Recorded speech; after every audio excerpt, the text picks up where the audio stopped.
सभे मगहिया भाई बहन के भूलेटन काका के राम राम। आथिन मगहिया खबर में सुनते देश दुनिया के खबर। मिशन ऑपरेशन गंगा के तहत यूक्रेन से रोमानिया के रास्ते 2075 छात्र के मुंबई तक 250 छात्र के दिल्ली हवाई अड्डा पर सुरक्षित लावल गए। उत्तर प्रदेश में 5वां चरण के चुनाव आज 12 जिला के 61 सीट पर पड़ा वोट। बिहार के मुख्यमंत्री नीतीश कुमार कहलका कि राज्य के 10% लोग हत शराबबंदी के खिलाफ। LIC में 20% विदेशी निवेश के मंजूरी भेटा गेलक। IIT Patna super computer power से लैस होयत।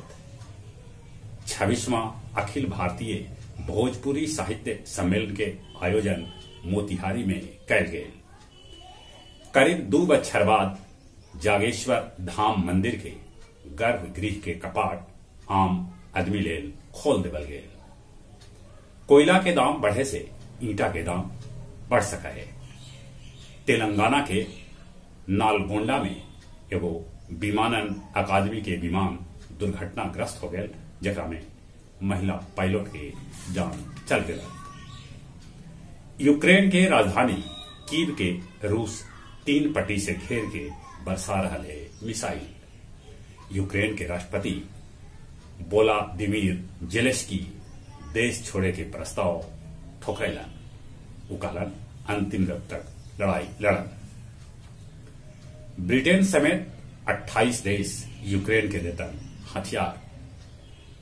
अमेरिकी सुप्रीम कोर्ट में पहल आश्वेत महिला जज केतांजी ब्राउन जैक्सन नामित कल गलन है जज पद लेल। बोधगया मोहनपुर रोड पर धान से लदल एगो ट्रक पलट गेलक।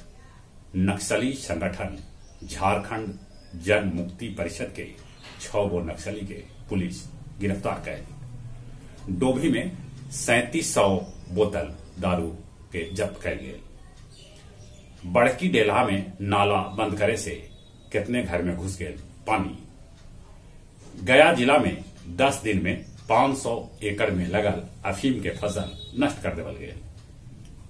गया जिला हिंदी साहित्य सम्मेलन भवन में मनावल गए काव्य संध्या 393, जकर अध्यक्षता सुरेंद्र सिंह सुरेंद्र और संचालन खालिद हुसैन परदेसी कैलका। ई अवसर पर मुख्य अतिथि के रूप में गुफरान अशरफी उपस्थित रहला। अब कुछ खेल के समाचार। श्रीलंका के साथे खेलल गेल दूसर का T20 मैच में भारत श्रीलंका के 7 विकेट से हरा के सीरीज पर कब्जा जमा लेलक। भारत के तरफ से श्रेयस अय्यर बनौलन नवाज 74 रन। भारतीय महिला हॉकी टीम लगातार तीसरा मैच जीतल। विराट कोहली अपन 100वां टेस्ट मैच बिना दर्शक के मैदान में खेलता। मैक्सिको ओपन टेनिस में राफेल नाडाल के मुकाबला फाइनल में कैमरन नोरी से हुए। जहां तक मौसम के सवाल है, मौसम के मिजाज फिर से एक बार बिगड़ गया है। आसमान भी बदरी है, हवा चलित है, कहूं कहूं पानी भी बरसल है। अभी ठंडा रहा, ठंडा से बचते। कोरोना भी अभी गेल न है। कोरोना से बचे ले मुंह और नाक पर मास्क जरूर लगा दे। चले एक बार फिर से अपने सभी के भूलेटन काका के राम राम।